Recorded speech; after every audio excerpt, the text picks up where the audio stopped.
There is a house still standing in the hill country of western Pennsylvania that locals have stopped trying to explain.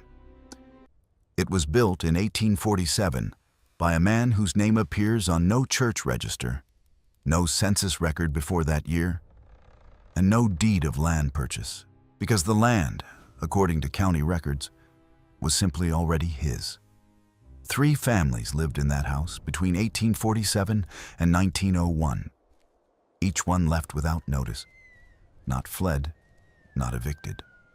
Left as if they had reached a private agreement with the building itself, packed what they could carry in the dark hours before dawn, and never returned to collect the rest.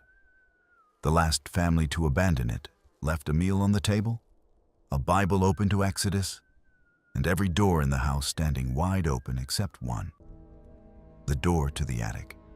When a county assessor finally entered the property in the spring of 1902, he documented what he found in a report that was filed, stamped, and quietly removed from the public ledger within 60 days of submission.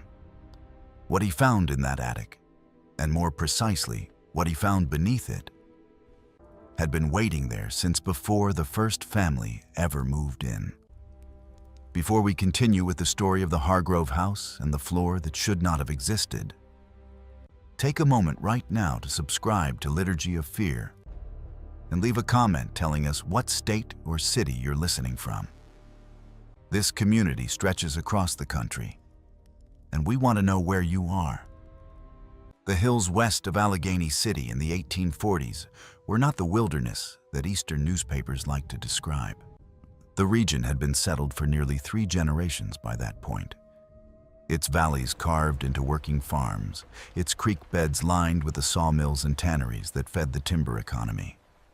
Small communities had formed around crossroads and ferry landings, each one with its church, its tavern, its post road rutted deep by wagon wheels, and its particular hierarchy of men who owned things and men who worked for the men who owned things. It was a landscape that had learned to look ordinary, to present itself as exactly what it appeared to be, no more, no less. That quality of enforced ordinariness was not merely geographic, it was social. The communities of western Pennsylvania in this period were built on a strict architecture of appearances. What you showed the world was who you were. What you kept from the world was your own concern. You provided you kept it completely. The county seat for this region sat at the end of a 12-mile road that turned to mud each November and remained mud until April, which meant that in practical terms, the communities along Brackner Ridge and its neighboring hollows governed themselves for 6 months of every year.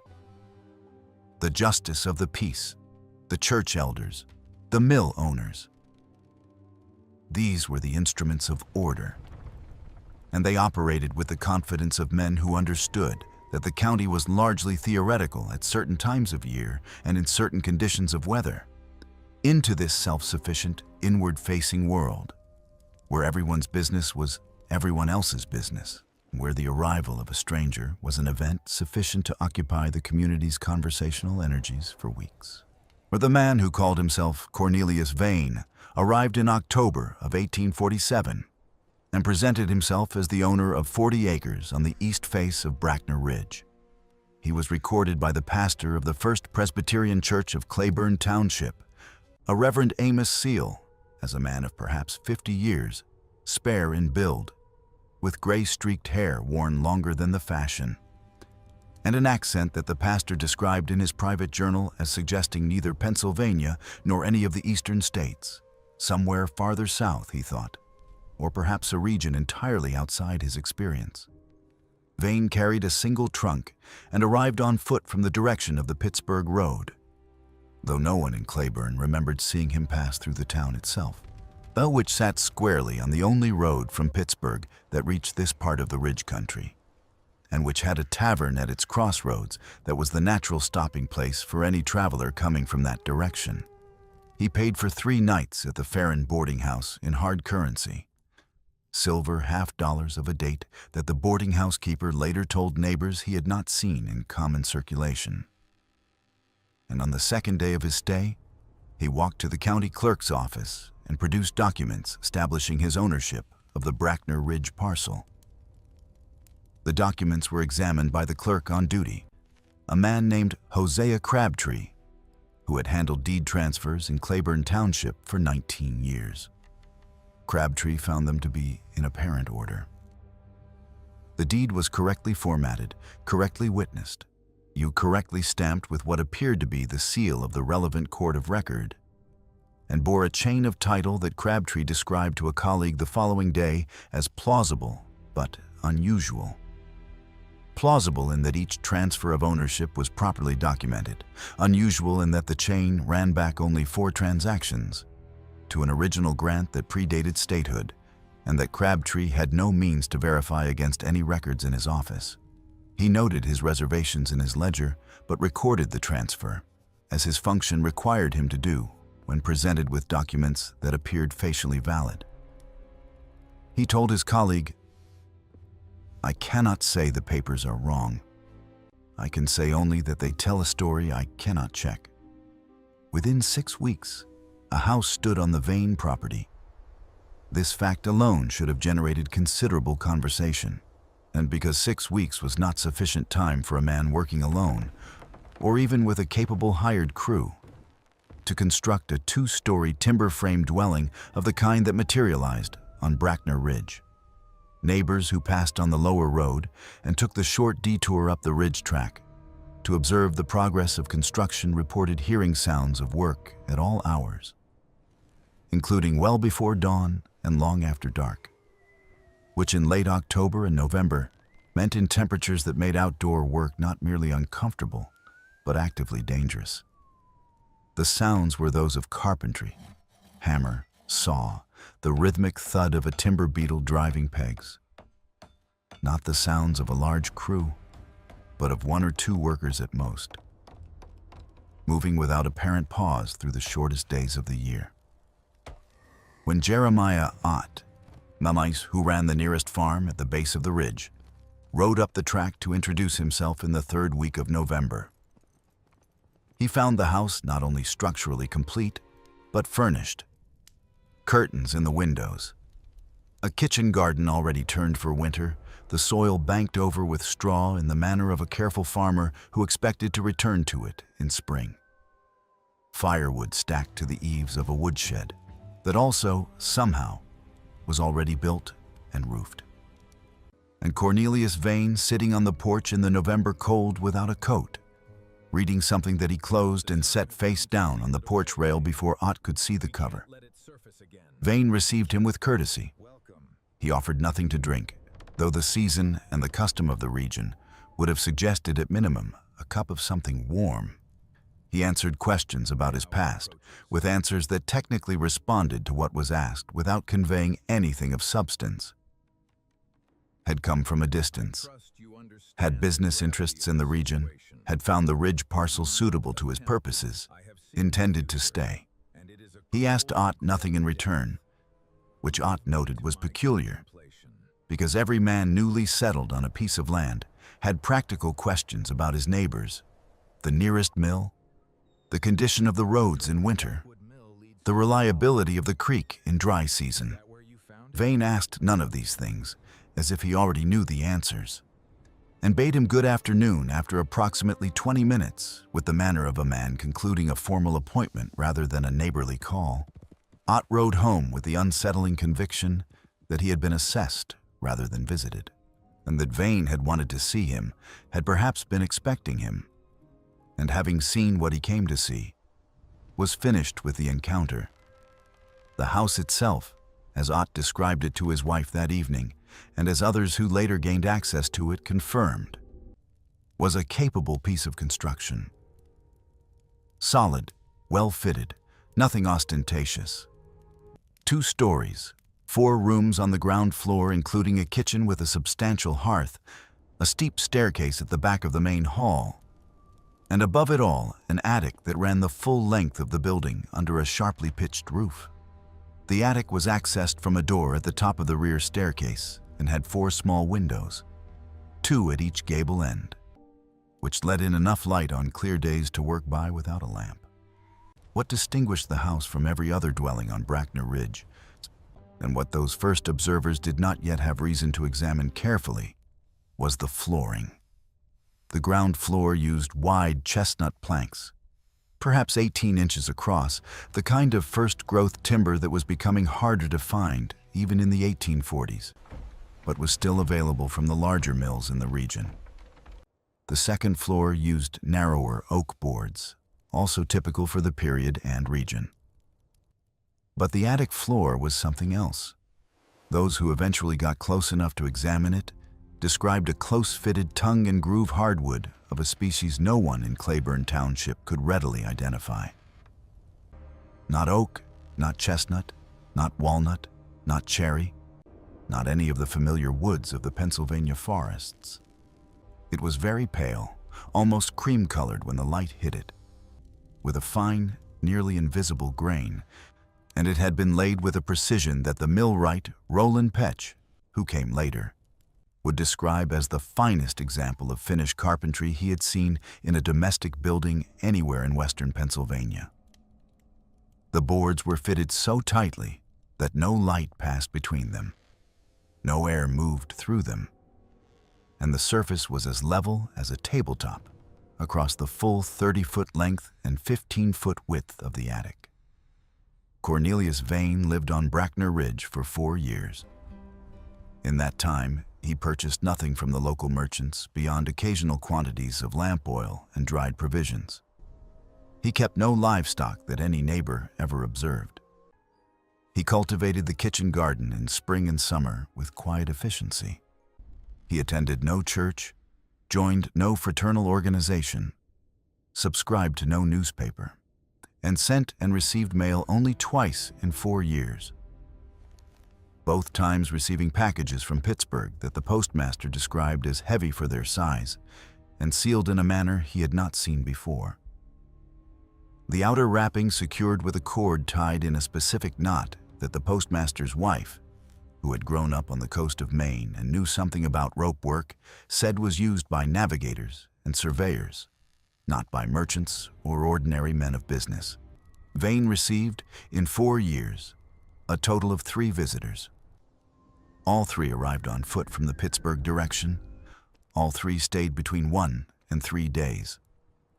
All 3 departed in the early morning hours before the rest of the community was stirring. Reverend Seal, who noted each of these visits in his journal, now wrote that the 3 visitors shared what he called a quality of practiced inconspicuousness. People who had trained themselves to take up as little space in the world as possible, to make no impression, to be forgotten almost in the act of being observed. He found this quality, in the context of visits to a man who himself possessed it, to be more alarming than any more visible strangeness would have been. In the spring of 1851, Cornelius Vane was gone. He gave no notice. He transacted no sale. He filed no departure with any public office.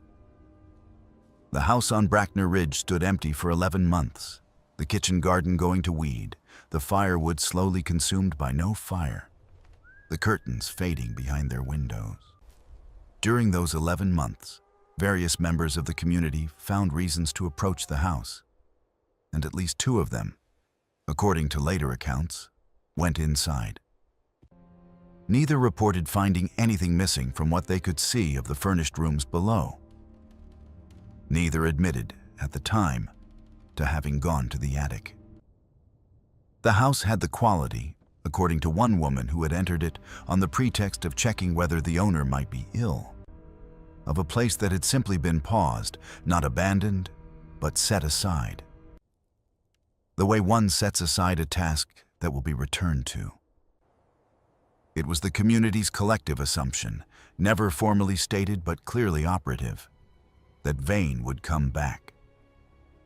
That whatever had taken him away would conclude, and he would return and resume his quiet, self-contained existence on the ridge.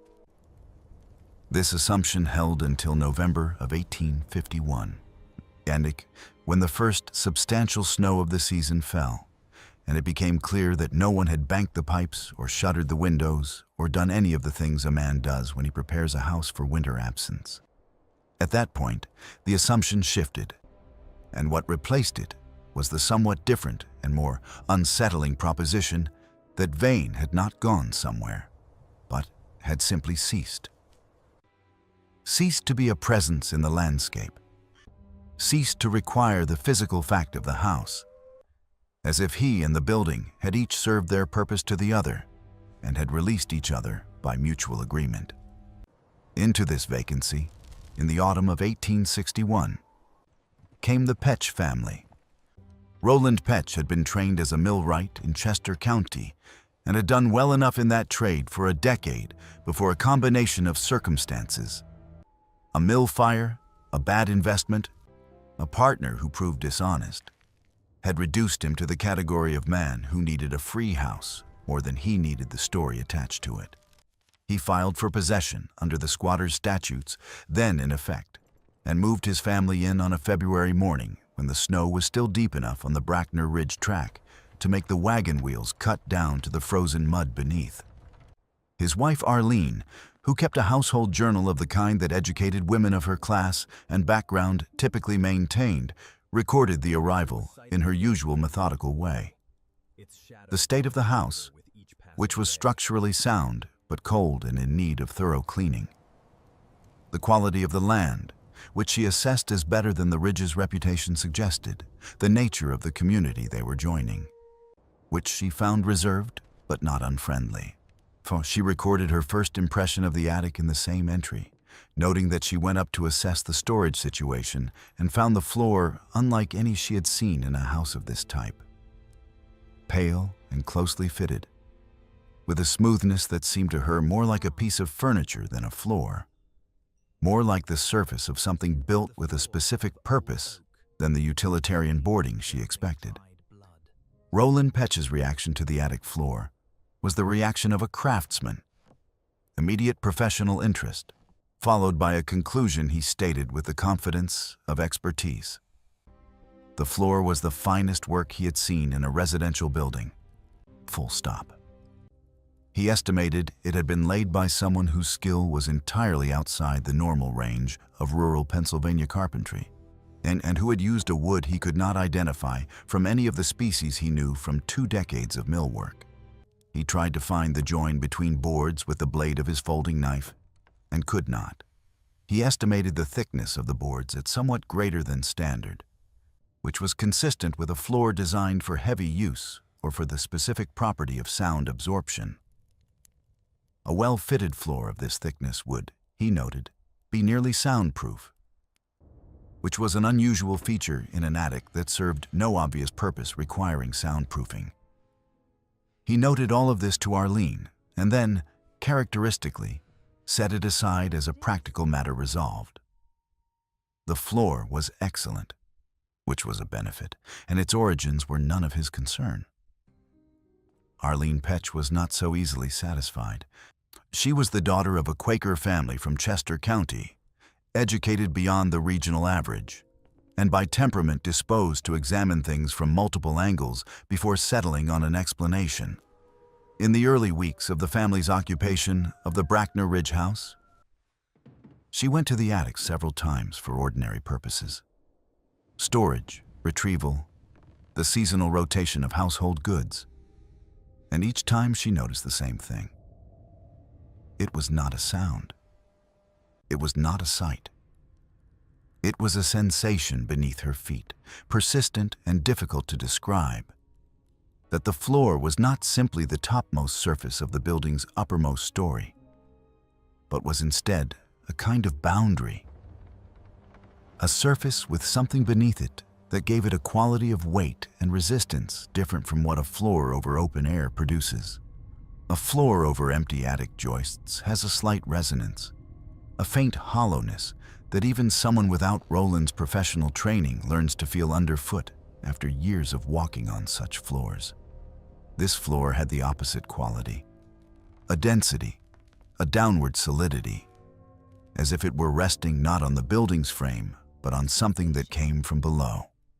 She mentioned this to Roland in November of 1852, framing it as carefully as she could in practical terms because she knew him well enough to understand that anything framed as intuition would be dismissed before it was considered. She described the sensation she felt underfoot. She described the quality of the sound when she pressed her heel against the boards. Not the expected hollow resonance, but something closer, denser, suggestive of mass beneath rather than air. Roland listened. He went up with a lamp that evening, spent a methodical 40 minutes on the attic floor, pressing and listening and knocking, and came down to tell her that the floor was solid, the boards well fitted, and that whatever she was feeling was almost certainly the timber settling in the cold, which produced sounds and sensations that could be misinterpreted. He said all of this with the confidence of expertise, and then he did not go back to the attic for the remainder of that winter. Not once. Arlene noted this in her journal without comment.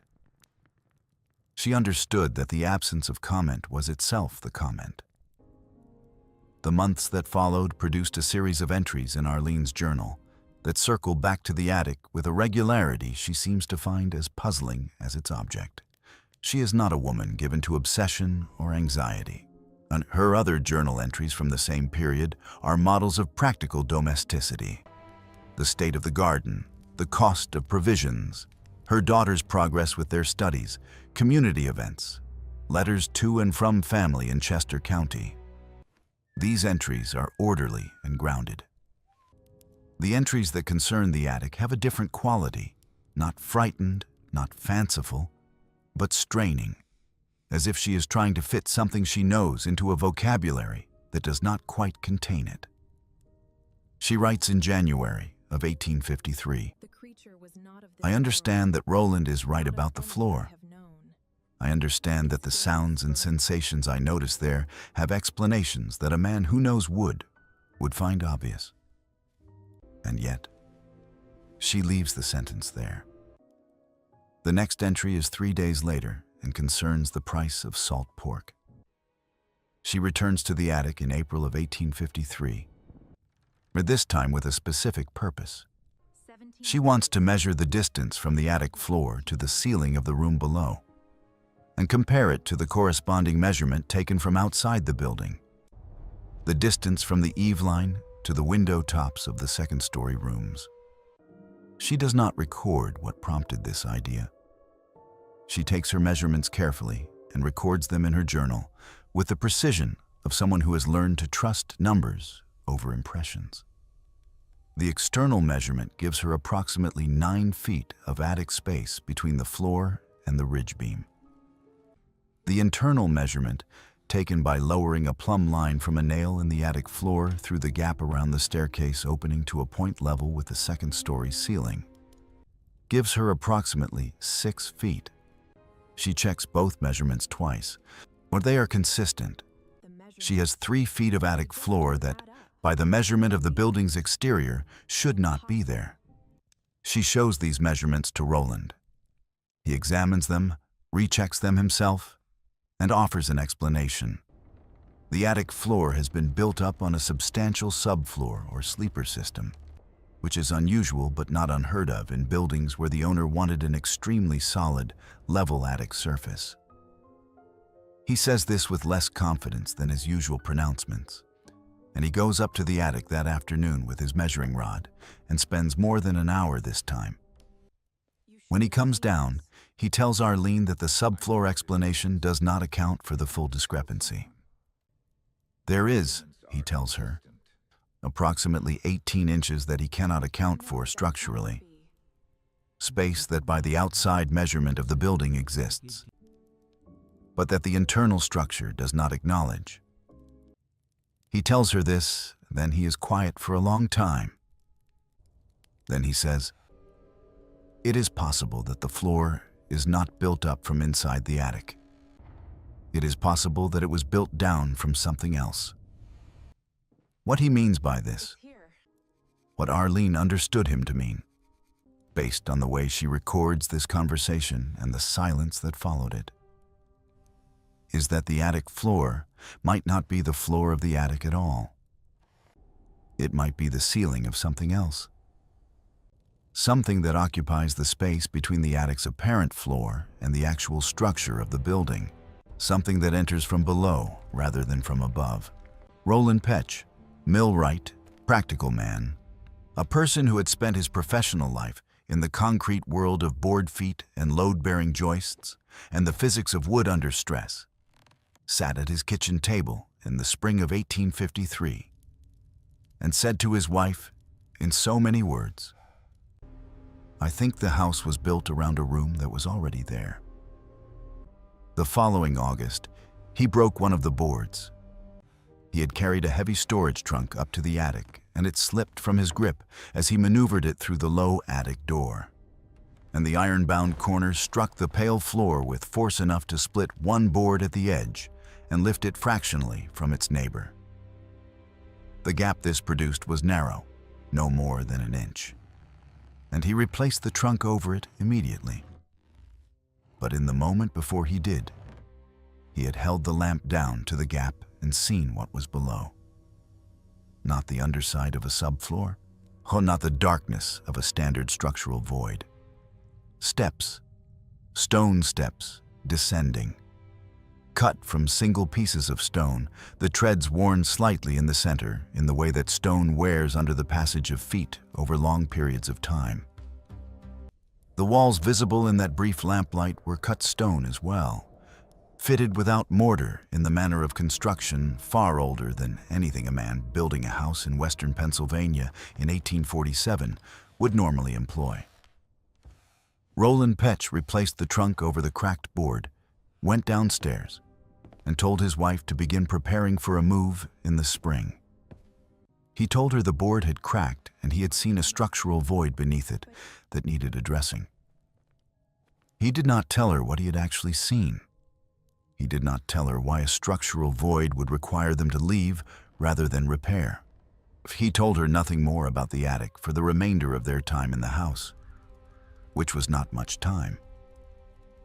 They were gone by April of 1855, loading their wagon in the gray before dawn of a morning that Arlene described in the last full entry of her journal as cold and still, and smelling of the previous autumn's leaves, as if winter had held them so long in that place that even the seasons were confused about when it was time to let things go.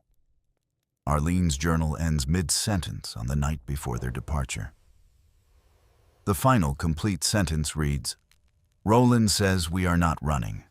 Roland says there is nothing to run from." The sentence after that breaks off after 4 words, "But the floor is." The remaining pages of the journal are blank. The house stood empty for 6 years. During those 6 years, it became what empty houses in rural communities always become. A subject of speculation, a location where teenage courage was tested on autumn nights, a repository for whatever stories the community needed to attach to a place that no one fully understood. The stories that grew around the Brackner Ridge house during this period were notable for their restraint. The people of Claiborne Township were not prone to elaborate ghost narratives, and the relatively recent memory of the Petch family's departure, people who had lived in the house for 3 years and left abruptly without explanation, was too close and too concrete to require embellishment. What circulated in the community was more specific than ghost stories. There was something under the house. Cornelius Vane had put it there, or had found it there, or had built the house to keep people from asking about it. The Petch family had discovered what it was. And whatever it was sufficient to persuade a capable, practical man like Roland Petch to leave a sound, weatherproof, rent-free house, rather than remain in it. It is worth pausing here to note something about the stories that did not attach themselves to the Brackner Ridge house during these 6 years. There were no reports of lights, sounds, or apparitions associated with the empty building. No animals refused to approach it. No children told stories of figures seen in the windows. The house's reputation was not of the haunted kind, the kind generated by fear of the uncanny. It was of a different, and in some ways, more durable kind. The reputation of a place that was known to contain something, specifically and concretely, that people had decided was better not to investigate. The distinction matters. Haunted places invite the brave and the curious, because the stories attached to them are understood to be stories, and a certain kind of person is drawn to test that understanding. A place known to contain something real does not invite that kind of curiosity. It invites avoidance, or it invites the particular determined appetite of the person who has decided that knowing is worth whatever knowing costs. The Hargrove family belonged to neither of these categories. They were practical, economically pressed, and in possession of the specific kind of optimism that attaches itself to people who have been unlucky long enough to start discounting warnings as the luxury of people who have not been unlucky. Silas Hargrove was a former blacksmith who had lost 2 fingers in his forge in the same accident, and had been looking since then for the kind of stable, low-cost existence that would let him and his family regain some kind of footing. His wife, Constance, was a determined woman from a farming family in Ohio, who had married Silas when they were both young enough to believe that determination and hard work would suffice. Their son Derry was 14 when the family arrived at Bracknell Ridge in October of 1861, 1 month into the Civil War, old enough to understand that his father was a man reduced from what he had been, and young enough to believe that the reduction was reversible. They arrived on a clear October afternoon with the leaves at their peak and the ridge country showing itself at its most persuasive. The house was sound. The kitchen garden had gone to volunteer growth in the 6 empty years, but the soil was good. The woodshed had collapsed on one side, but was repairable. Silas walked through every room on the ground floor, and the second story, tested the joists, examined the framing where it was visible, pressed his hand against the interior walls, and nodded at what he found. He went up to the attic and spent perhaps 10 minutes there before coming back down. He told Constance, "The floor up there is the finest work I've seen in a house of this class. I don't know what it is, but it's right. Whatever else is wrong with this place, somebody knew what they were doing with that floor." What Silas did not tell Constance, what he told no one for 9 years, was that he had, on that first day in the attic, noticed an irregularity. Entente. One board near the north wall was sitting proud of its neighbors by perhaps 1/4 of an inch. The irregularity was subtle enough that most people would not have noticed it, and even those who noticed it would likely have attributed it to seasonal movement in the wood. Silas noticed it because he had spent years working with metal, and metal teaches you to read tolerance the way carpenters read grain, to feel the difference between a surface that is flat and a surface that is almost flat but isn't, and to understand that the difference between those two things is never accidental in precision work. He knelt down and pressed the proud board flat with the heel of his hand, applying gradual downward pressure, and felt it give, not spring back as a swelled board gives, but compress with a soft mechanical resistance and produce, where at the bottom of its travel, a faint but distinct click like the engagement of a latch. The section of floor that responded to this was larger than the board he had pressed. A rectangle of perhaps 4 feet by 6 feet, centered on the north wall and including the board he had touched and 5 others around it, rose silently on concealed hinges, the whole section pivoting upward as a single unit, counterbalanced by some mechanism he could not immediately see, to reveal beneath it a stone staircase descending into darkness. The staircase was cut from single large stones. The walls framing it were cut and fitted stone, dry laid, without mortar, in a technique that Silas associated with construction older than anything he knew in western Pennsylvania. He stood at the top of the stairs for a long moment, breathing the air that rose from below, which was dry and faintly cool, and carried the smell of stone and something else he could not identify. Not decay, not must, but a kind of mineral stillness, as if the air below had been sealed in for a long time and had forgotten how to move.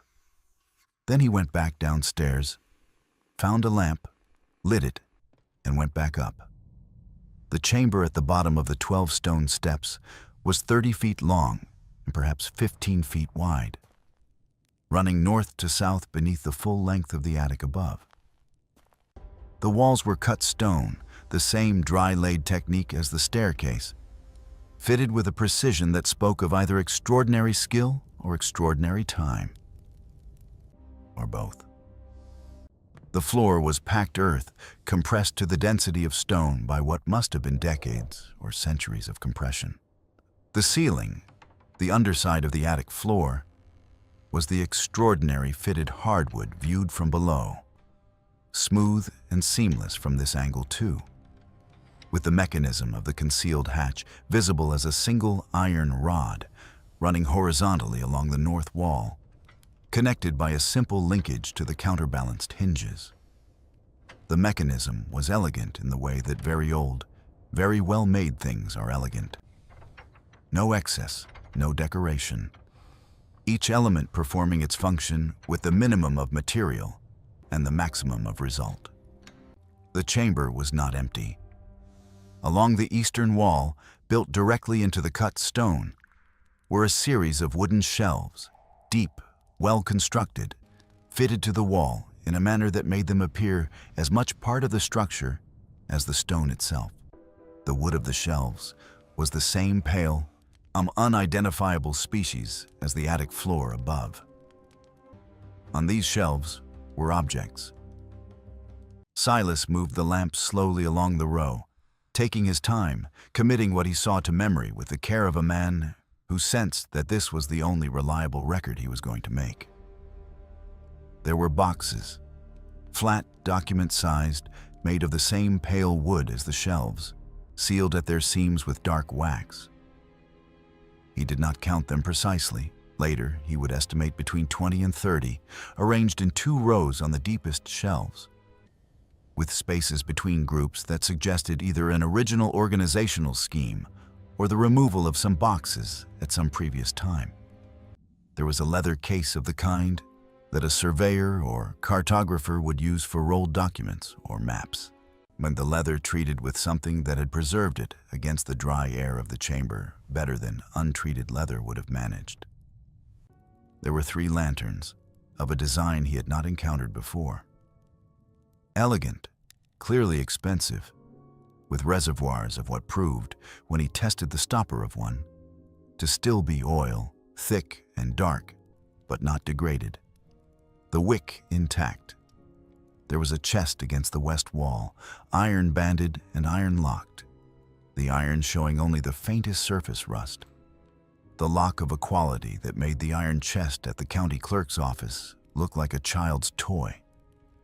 And along the southern wall, arranged in a careful row on the packed earth floor itself, were 11 objects, each one wrapped in waxed cloth and tied with cord at both ends, each one approximately the size and weight of a ledger book. And the seal on the wax that bound the cloth wrapping of the nearest object was pressed into the wax with a stamp of some kind, leaving an impression of a circle divided into 3 equal sections, each section containing a symbol. Silas looked at the symbols for a long time. He did not recognize them as letters from any alphabet he knew, not English, not the German script of the Pennsylvania Dutch communities, not anything he could place. He thought about this. He thought about the dry, perfectly preserved air of the chamber, the lanterns still full of oil, the wax seals intact across all 11 objects and all the boxes on the shelves. He thought about the stone walls and the mechanism in the ceiling and the house built above it, built around it, built to cover it, by a man who had arrived from nowhere with ownership papers that could not be verified, and who had disappeared 4 years later as quietly as he had appeared. He thought about all of this, and he made the decision that would govern his relationship to the Brackner Ridge house for the next 9 years. He would touch nothing. He would say nothing. He would go back upstairs, engage the mechanism, and live in the house as if the chamber did not exist. He told himself this was prudence. He told himself he was a man with a crippled hand, an ailing wife, and a son not yet old enough to be useful, and that whatever was in that chamber was either dangerous or valuable or both, and that the intersection of those qualities with the circumstances of a man like himself was unlikely to produce any outcome he would want. He told himself, in the language of the practical man he understood himself to be, that he had found something that did not belong to him, and that the correct course of action was to leave it where it was. He told himself all of this, and it was true. It was all true. And he also knew, in the part of himself that was more honest than his reasoning, that what had stopped him from touching anything in that chamber was something simpler and more fundamental than calculation. It was the feeling, standing in the lamplight among the sealed boxes and the wrapped ledgers and the silent iron chest, that the objects in that room knew he was there. Not in any supernatural sense. Silas was not a man for supernatural senses, but in the sense that objects arranged with deliberate care in a preserved space carry the intention of the person who arranged them, and that intention, in this case, communicated itself to him with perfect clarity. These things were placed here to wait, and the person who placed them chose carefully who would wait with them. And that person was not Silas Hargrove. He engaged the mechanism and went downstairs. He never told Constance. He never, in 9 years of living with it, stopped asking himself whether that was right. Constance died in the winter of 1868 of a fever that took hold fast and let go slow. And in the weeks of her illness and the months after it, well, the question of what she had not known about the attic of the house she had lived in for 7 years acquired a weight that Silas carried in addition to the ordinary weight of grief. He did not go back to the chamber. He did not tell anyone. He stayed. What kept him there? In a house he could have left at any time, in a community he owed nothing to, with a secret beneath his feet that had cost him his wife's full knowledge of her own home. What kept Silas Hargrove on Brackner Ridge for 9 years after his discovery is a question his son put to him directly on the evening in 1870 when Silas finally spoke. Derry was 23, married to a woman named Lucette from a farming family in Westmoreland County. He beginning to understand that his father's health was failing, and that the questions he did not ask now would not be answerable later. He put the question plainly. Why did you stay? Silas thought about this for a while and then said, I stayed because leaving felt like trespassing, like I would be taking something with me that I hadn't been given. He paused and then said something that Derry recorded verbatim in his later letter to his cousin in Ohio. The room is not finished with its business. I could feel that as clearly as I can feel the cold. Whatever they put down there, whoever they were, it isn't done yet, and I'm not the one to interfere with it. Derry Hargrove listened to everything his father told him that evening. He asked his questions, received his answers, and then waited 3 days before going up to the attic himself. He did not tell Lucette where he was going. He found the mechanism on the first try because his father had described its location precisely. He went down.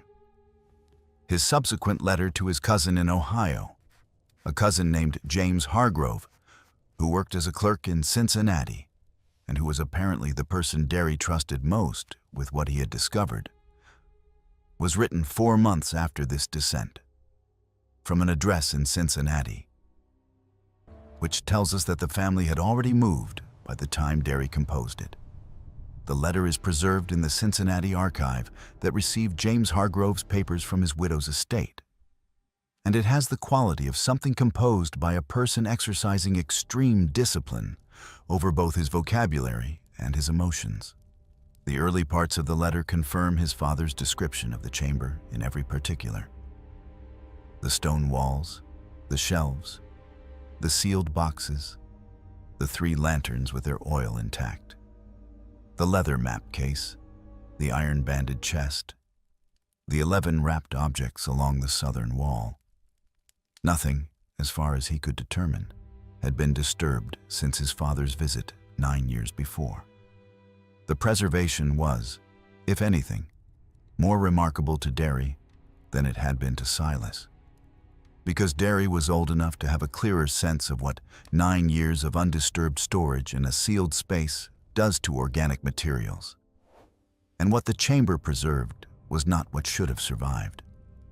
Unlike his father, Derry opened one of the flat wooden boxes. He chose one at random from the middle of the lower row on the eastern shelves, unworking the wax seal carefully to avoid breaking it more than necessary. He intended, he wrote, to reseal it after reading, though he did not explain why this mattered to him. And it is one of several details in the letter where his reasoning is opaque in ways that suggest he is omitting something he chose not to commit to paper. The box contained documents. Multiple sheets of the paper he described as thin as a banknote, but more durable, written in a hand so uniform and precise that he initially mistook it for printing. He read English. The documents were in English, clearly composed by someone for whom English was their primary language of formal communication. He read enough to understand the nature of the documents. Then he replaced them in the box, pressed the wax seal back as well as he could manage. He returned the box to its position on the shelf and went back up the stairs without examining anything else.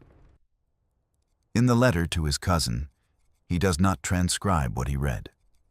He says, "I will not write the details here, James. Not because I don't trust you, but because I don't trust paper." He says, "The documents concern names. A very large number of names, more than I could count in the pages I saw from one box alone. Against each name there are dates, locations, and figures that I took at first to be monetary amounts, though now I am not certain they are monetary." He says, "The locations range far beyond what I expected. Beyond Pennsylvania, beyond the eastern states, into regions I could identify and regions I could not." He says, "The dates run back beyond what anyone living could remember and run forward to within the past few years, which should be impossible for a document sealed in a chamber that I have no reason to believe has been entered since my father found it. And yet the forward dates are there, and the ink that records them is the same throughout, without any variation in color or character that would suggest later additions." And then he writes the sentence that he crosses out twice and reconstructs the third time. "Among the names in the documents that I read, there were names I recognized." He does not specify whose names. He does not explain how he recognized them. He says only, "I recognize them," and the recognition was not a comfort. The Hargrove family, Silas, Derry, and Lucette, left the Bracknell Ridge house before the end of that summer. They left the way all families left, quickly with what they could carry, in the hours before the community was awake. Silas died in Cincinnati in 1873, 3 years after leaving the only home he had occupied for most of his adult life. Derry continued corresponding with his cousin for a decade after the Cincinnati letter, but never returned to the subject of the chamber or its contents. Lucette outlived them both. In the spring of 1904, a Pittsburgh Dispatch correspondent named Harlan Voss was working on a series of articles about abandoned properties in western Pennsylvania, a subject that had acquired renewed public interest after the industrialization of the region, had left a scatter of emptied farm properties in the wake of the population's movement toward the mill towns. Voss tracked down Lucette Hargrove, then in her 70s, living with a daughter's family in a suburb of Pittsburgh, and asked her about the house on Brackner Ridge, which had by then been demolished. Lucette granted him one interview. Voss's article, which ran in the Dispatch in May of 1904, quotes her sparingly. She says that she never went to the attic of the Brackner Ridge house and never asked her husband what he found there. She says, "I knew he had found something. I knew it from the first week. A woman knows when her husband is carrying something that isn't hers to share. I made my peace with not knowing." Voss notes in the published article that Mrs. Hargrove, when speaking of the house, appeared not frightened but relieved, as if the question had been put to her in a form she could answer without saying anything real. Lucette died in 1907. No other member of the Hargrove family left any account of the Brackner Ridge house. Now we arrive at the county assessor, and at the moment when the machinery of institutional management becomes briefly and imperfectly visible. His name was Ezekiel Morrow, and he had spent 20 years documenting properties for Allegheny County with the methodical temperament of a man who believed that accurate records were the foundation of civil society, and that the production of accurate records was therefore a form of civic virtue. He had seen, in those 20 years, the full range of what people build, store, abandon, and conceal. And he had developed a professional practice of treating what he found with the equanimity appropriate to his function. His job was to document, not to judge. He arrived at the Brackner Ridge property in April of 1902.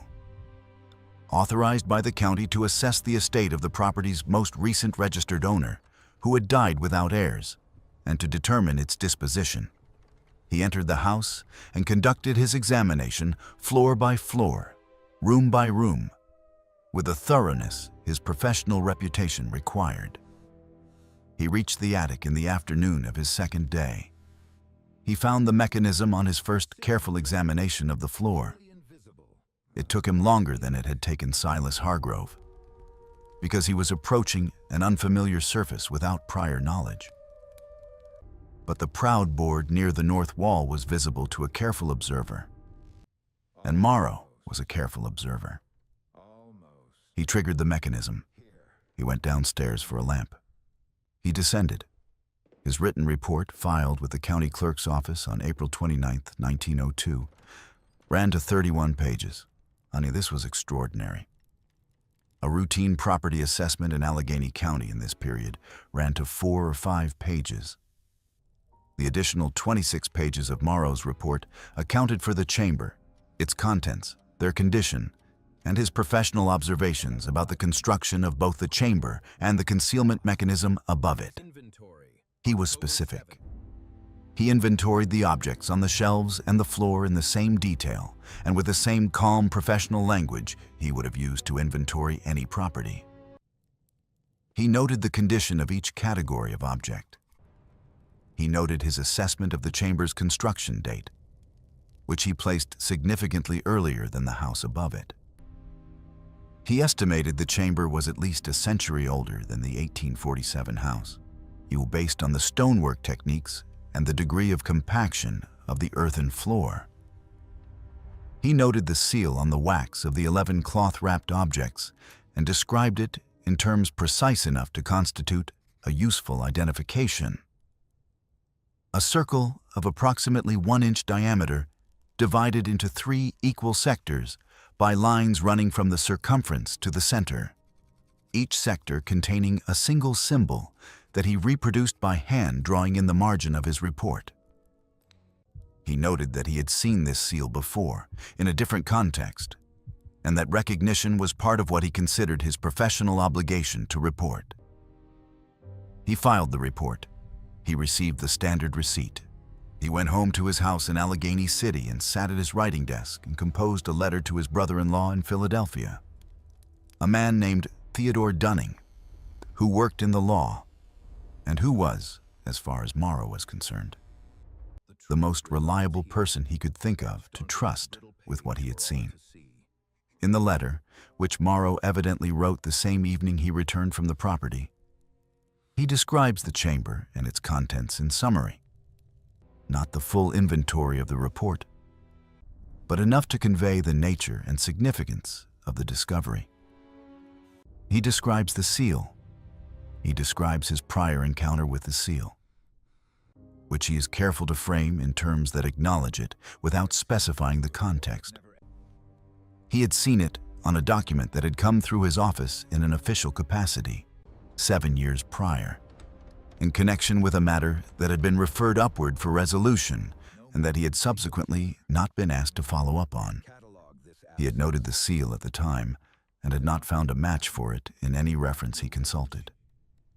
Seeing it again in the chamber beneath the Brackner Ridge house, he wrote, confirmed for him that what he had found was not an isolated historical curiosity, but was connected to something ongoing, something that had people, and that those people moved documents and property and presumably information in patterns that were not visible to the normal instruments of county governance.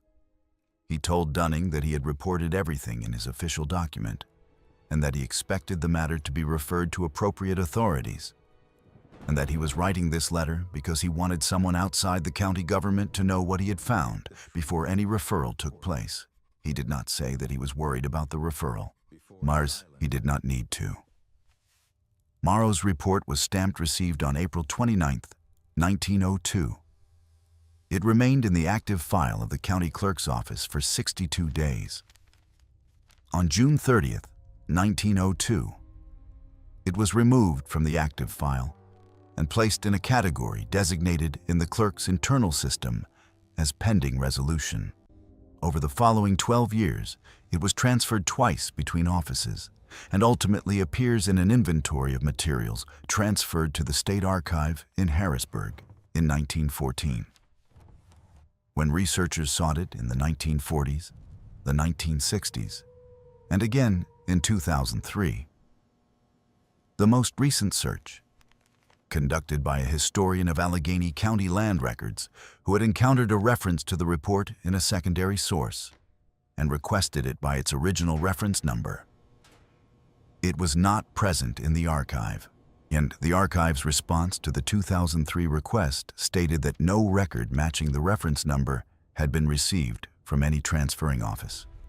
On May 12, 1902, 13 days after Morrow filed his report, 49 days before it was removed from the active file, a farmhand employed on what had by then become the Ott Grandsons operation at the base of Brackner Ridge observed 3 men arriving at the Vane House property in a hired wagon from the Pittsburgh direction. He observed them entering the house, and he observed the wagon being loaded that evening with a number of large wooden crates that had arrived empty and departed heavy. He reported this to Reverend Aldous Crew, who recorded it in his parish journal that evening with characteristic precision. 3 men, unknown, wagon hired from Pittsburgh, arrived mid-morning. He departed approximately 4 hours before sundown with crates of significant weight. Crew noted that the men had not stopped in the village, had not identified themselves to anyone, and had conducted their business at the Brackner Ridge property with the speed and efficiency of people who knew exactly what they had come to do. Within 2 weeks of this observation, the Brackner Ridge property changed hands in a transaction recorded at the county clerk's office. Sold to a Pittsburgh businessman whose name appears in the deed and nowhere else in any record that subsequent researchers have located. No business registration, no other property transaction, no correspondence, no mention in any Pittsburgh directory of the period.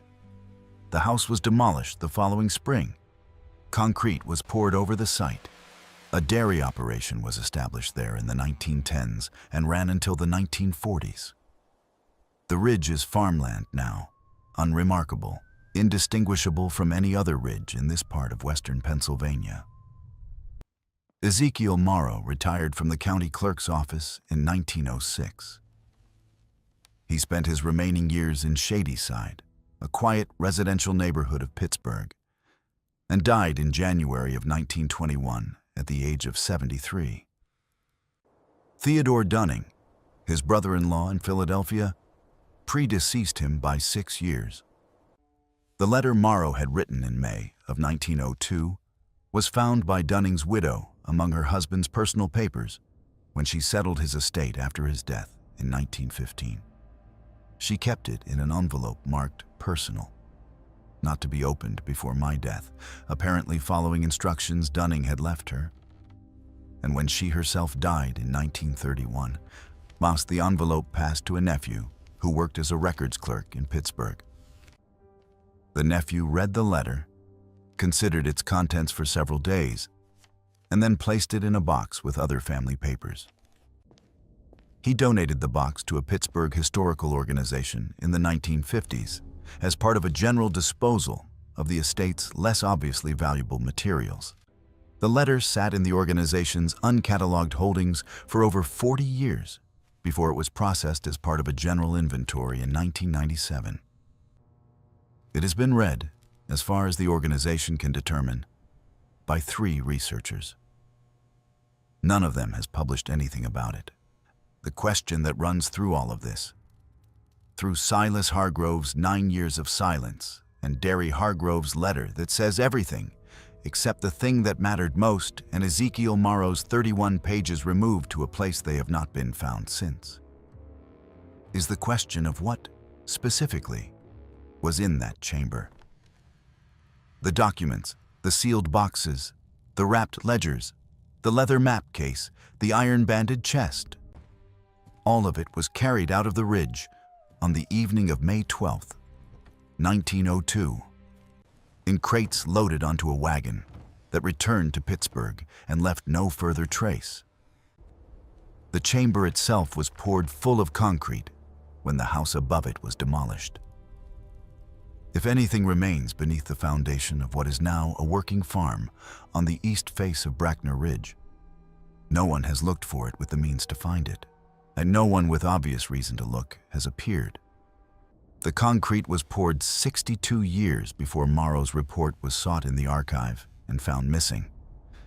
And by the time anyone had reason to make that connection, the connection was as buried as the chamber.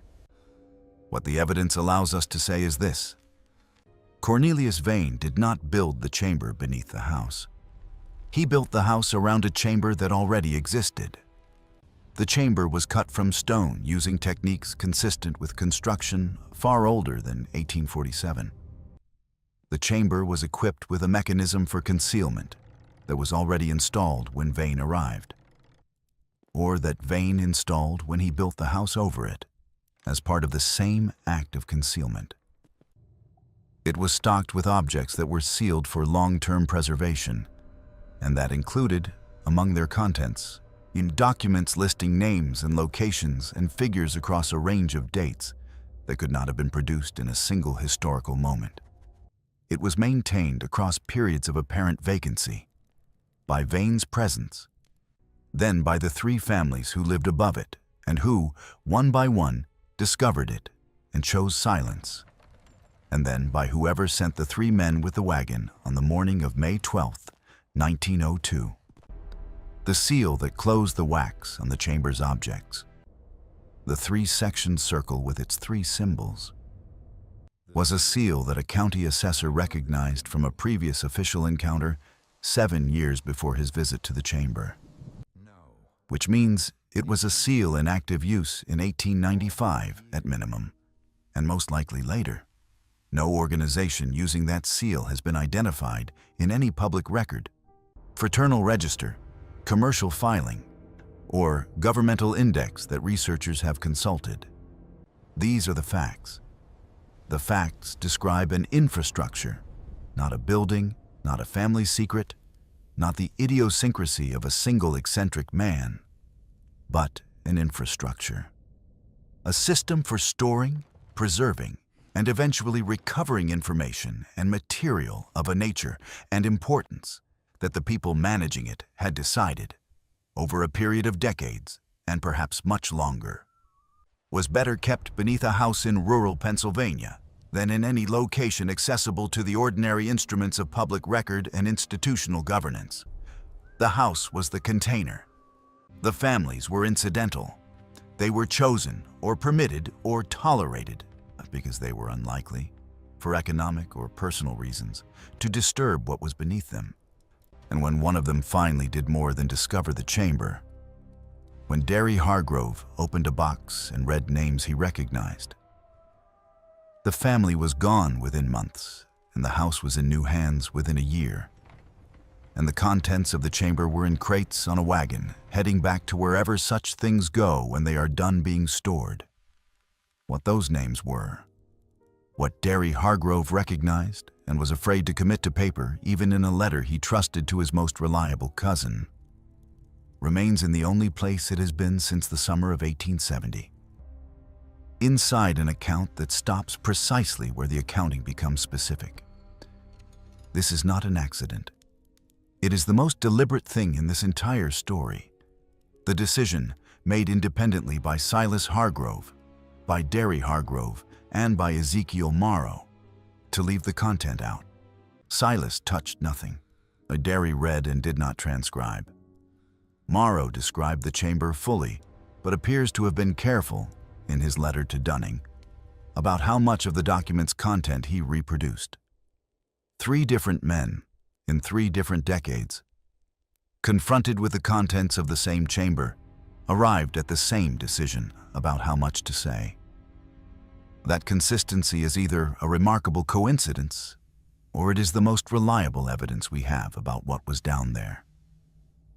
That whatever it was, each person who encountered it understood immediately that the correct response was silence.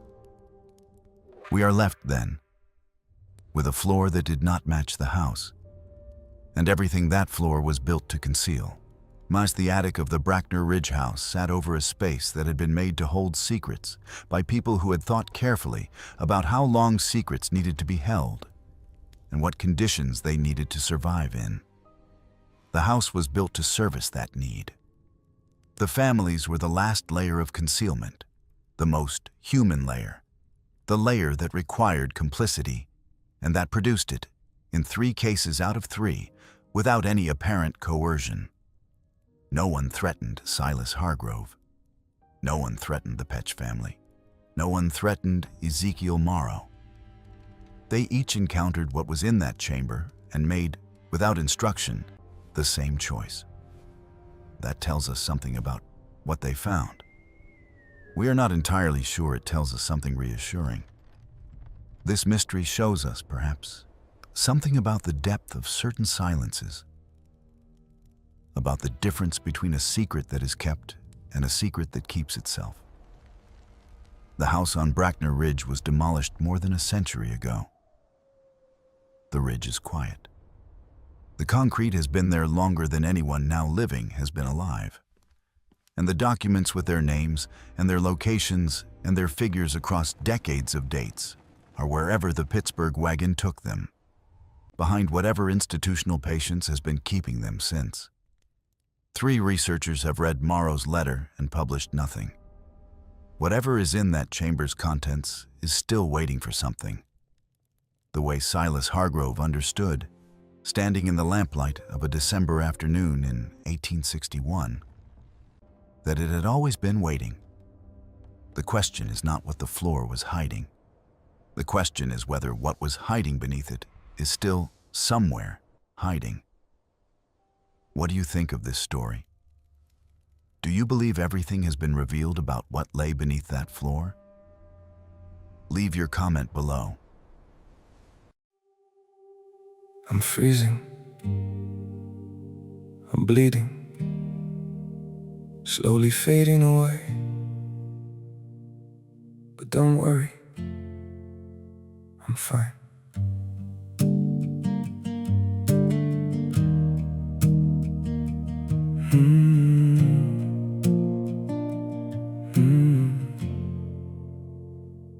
The cold has settled in my heartbeat. like winter living in my veins. Every breath feels numb and fragile. Every smile just hides the pain. I'm breaking quietly in silence, falling slow without a sound. Yet I keep saying I'm okay, while my world burns to the ground. I'm frozen here, I'm bleeding slowly, dying piece by piece inside. But I still whisper, it's alright, just to keep you from goodbye. I'm shattered, love, but don't you worry, I'll pretend till my last breath. Even while my soul is fading, I'll say everything's okay.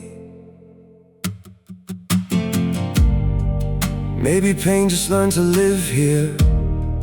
Maybe sorrow feels like home. So I wear my wounds like armor and survive them all alone. I'm frozen here, I'm bleeding slowly, dying piece by piece inside.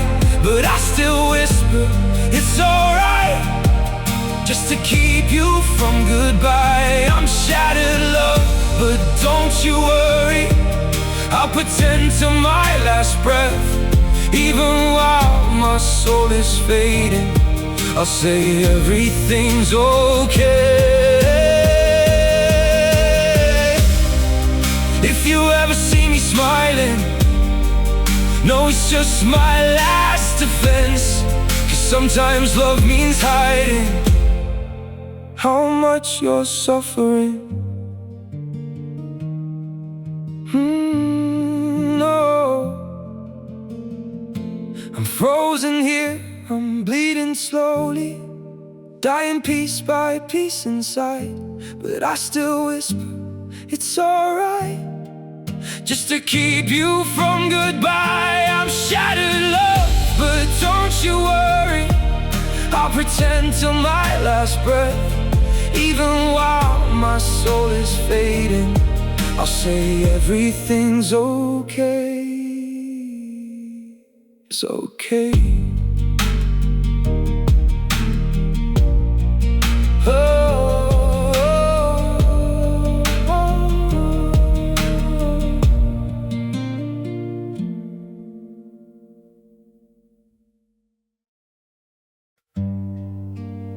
Some days feel off, like I'm standing but still falling. A little pain, a little tired, and no one to tell it all to. There are days that feel unsteady, like I'm drifting out of place. Every step just feels so heavy, with a smile I have to fake. A little hurt I keep inside me, a little weight I always hide, and 1,000 quiet worries I've been holding deep inside. There's no one here to tell it to, no one who would understand. So I carry all these feelings like they're slipping through my hands. A little broken, little lost, trying hard to just get through. All these nights I stay awake with everything I never say to you. I keep walking through the silence like it's all I've ever known. Every crowded room reminds me how it feels to be alone. There's no one here to tell it to, no one who would understand. So I carry all these feelings like they're slipping through my hands. A little broken, little lost, trying hard to just get through. All these nights I stay awake with everything I never say to you.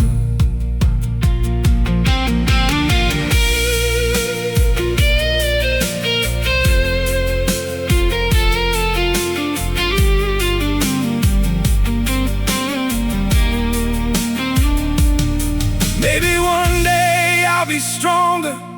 Maybe I'll learn how to speak. But for now I keep it buried in the parts of me too weak. There's no one here to tell it to, no one who would understand. So I carry all these feelings like they're slipping through my hands. A little broken, little lost, trying hard to just get through. All these nights I stay awake with everything I never say to you.